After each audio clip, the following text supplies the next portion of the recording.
I'm not really a fun and exciting person. I could be wrong, but that's just not the impression I have of myself. So, hi guys, my name is Amie. Welcome to my BookTube channel. I was thinking of the best way to start off this channel. And believe it or not, this is not the first video that I have recorded. I actually did a video about my top favorite books of last year, but I have been so overwhelmed that I haven't actually edited it. I've attempted probably about 5 times, and every time I get through like the first bit and then it's time to get into the next bit, and I just get like so, I don't know, frighteningly overwhelmed about it. So what I've decided to do is shoot like a much simpler video in hopes that it reduces my anxiety of starting this channel. And you might be wondering, like, if you're so anxious about, starting a BookTube channel, why are you doing it? And it's because I've been wanting to do this for a very long time. And even though I haven't fully edited the first video that I ever shot, I do have this feeling, and it's happened every single day since I shot that video, that if I don't start this channel, I'm going to regret it. And that's not really something that happens a lot. Like, I don't really have FOMO a lot of the time. But for this, I just always have this nagging feeling that if I don't do it, I'm going to regret it for the rest of my life. And it's a feeling that's become stronger this year for whatever reason. And so I'm just trying to really find a way to push past my fears and just do what I have to do. So, yeah, this is my second attempt, and hopefully it will be a successful one. Let's get into it. So, the first question in the BookTube newbie tag is, why did you start this channel? And I think for me, I started this channel to connect with like minded people. I don't actually know a lot of people in real life that read the books that I do.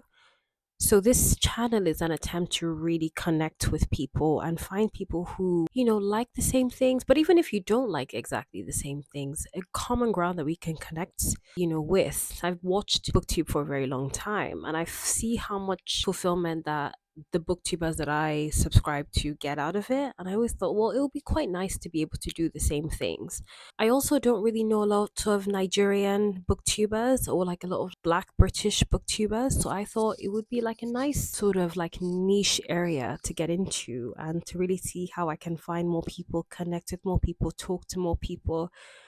I also think it's really nice just to carve out a little like nook of the internet where it feels like safe, it feels supportive. The internet can feel quite antagonistic sometimes and quite like aggressive. And I think sometimes it's up to us as a society to maybe contribute to making the internet a place that we want to be. And sometimes I just want to find people who are quite calm, some people who contribute to the internet in a way that is quite lovely.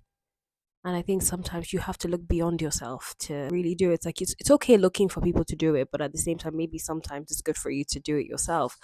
And so for me, I just want to create a community where people feel seen, heard, supported, not judged, and a place where we can really talk calmly about books and the things that we love. So yeah, that's really the goal of this channel, is to connect and to create space of calmness and gentleness in a world that can at times feel very chaotic. So that's kind of my goal with this channel.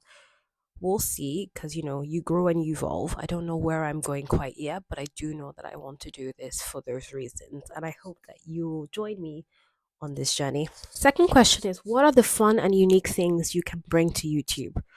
I don't really know about fun and unique because I'm quite like a calm like person. I don't enjoy a lot of noise. I'm quite introverted.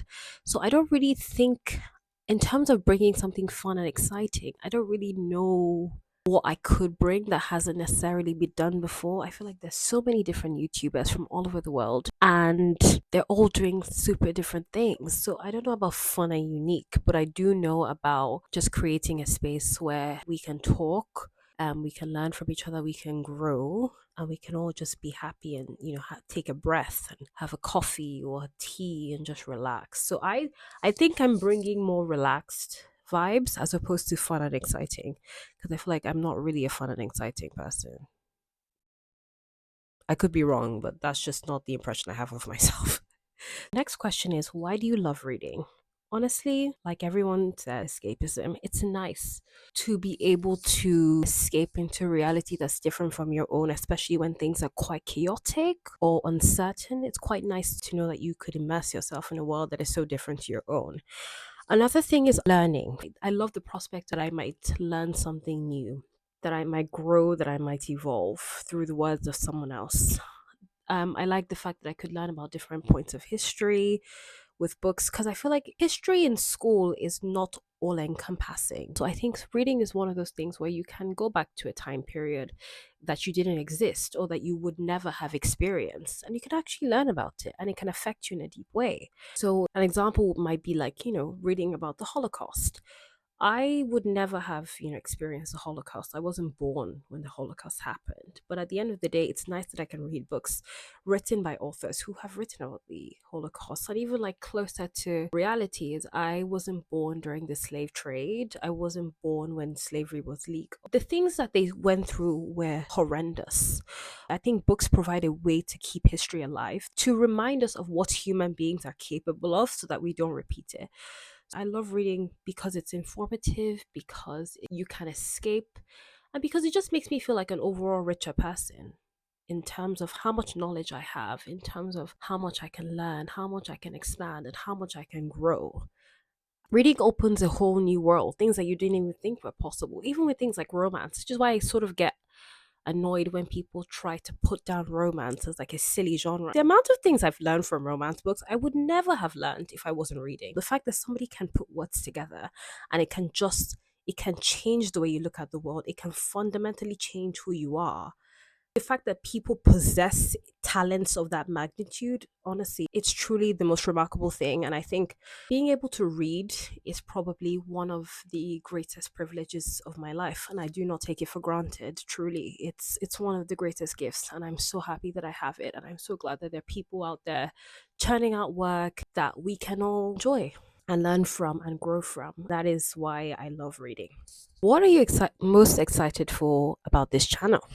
I'm most excited to talk to people and connect with people and discover more books because reading is such a fundamental part of who I am that the thought of evolving and growing in it is probably what I'm most excited about. I'm excited to talk to people, to meet people possibly, because I've had a very weird few years where I really struggled in my last year of university and I had the weirdest university experience. I'm one of those people who attended university largely in COVID. So I didn't actually get to make a lot of friends at university and I had a very abnormal university experience. So this is my attempt to connect with people and make friends and yeah, build a social circle around a hobby that I love so much.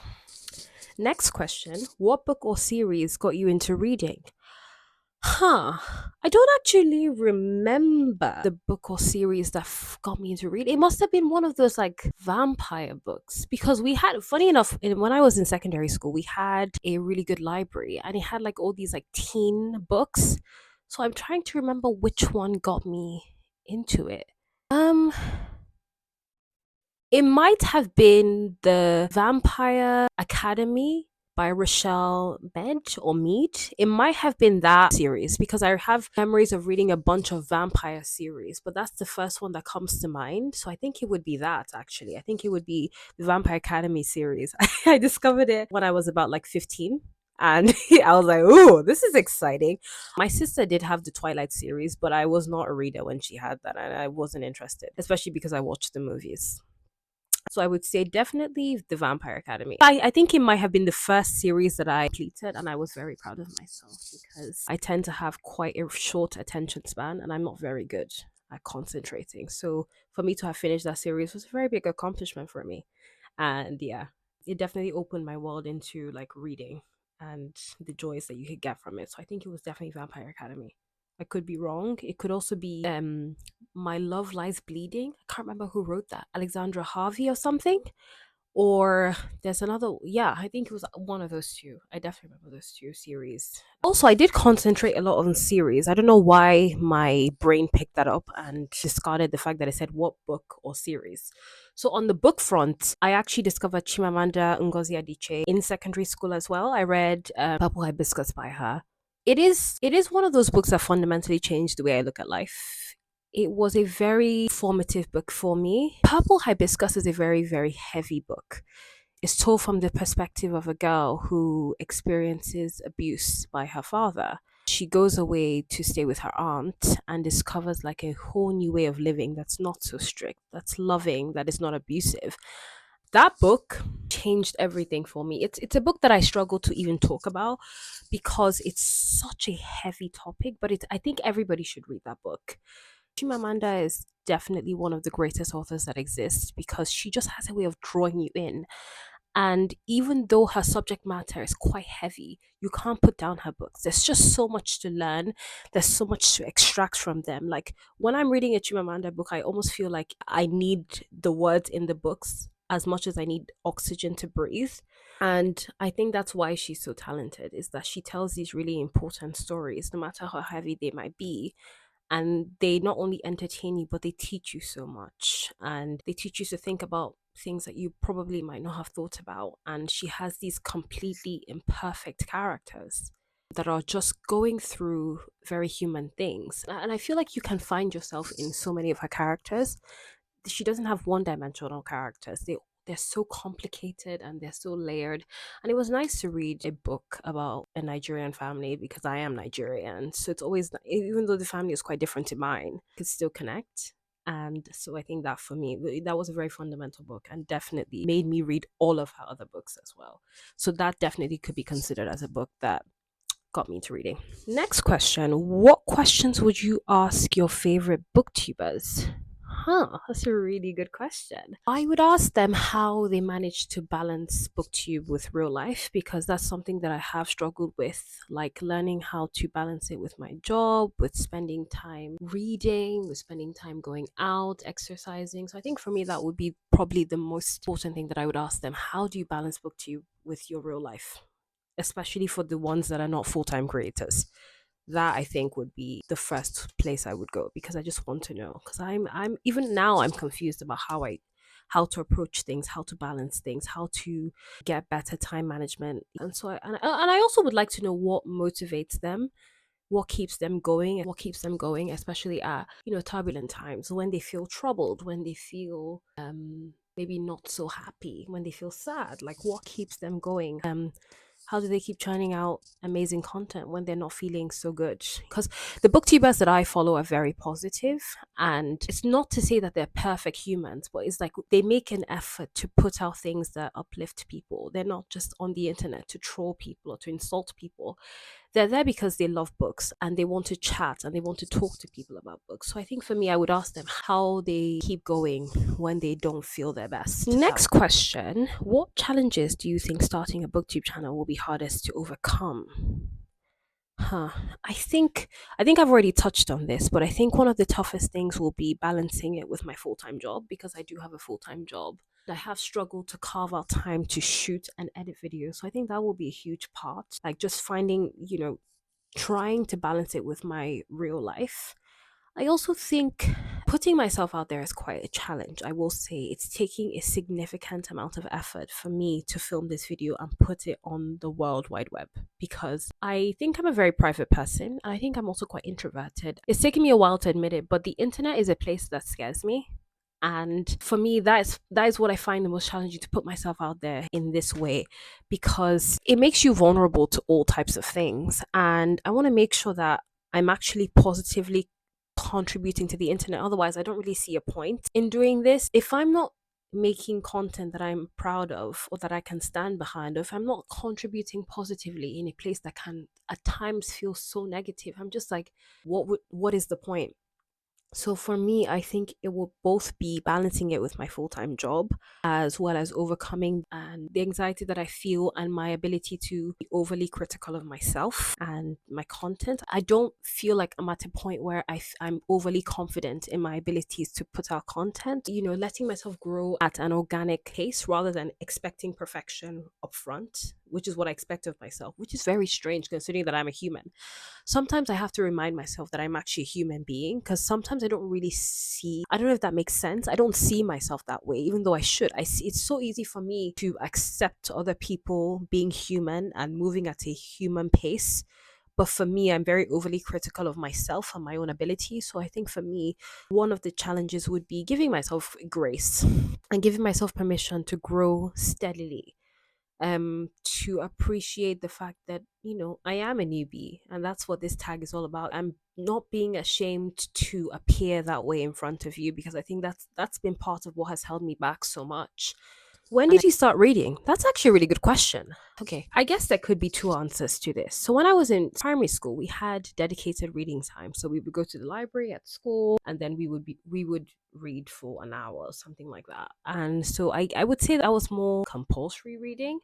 I don't think I was very invested in what I was reading. I was just reading because I had to read. But when I truly started to read for myself, for pleasure, like reading in the way that you would watch television, is definitely in secondary school, like age 15, because my school had an amazing library and they had all these like teen books, and I didn't really have that much else to do, really. Like, so the books were my source of entertainment, and because it was very fast paced and we had like a very tight, strict schedule, it was just really nice to have books. I got in trouble multiple times for reading after lights out and also reading with torches when I was supposed to be asleep, but I don't regret it. I read my favorite books and I was quite happy with myself. I'm proud of the trouble I got into for those reasons.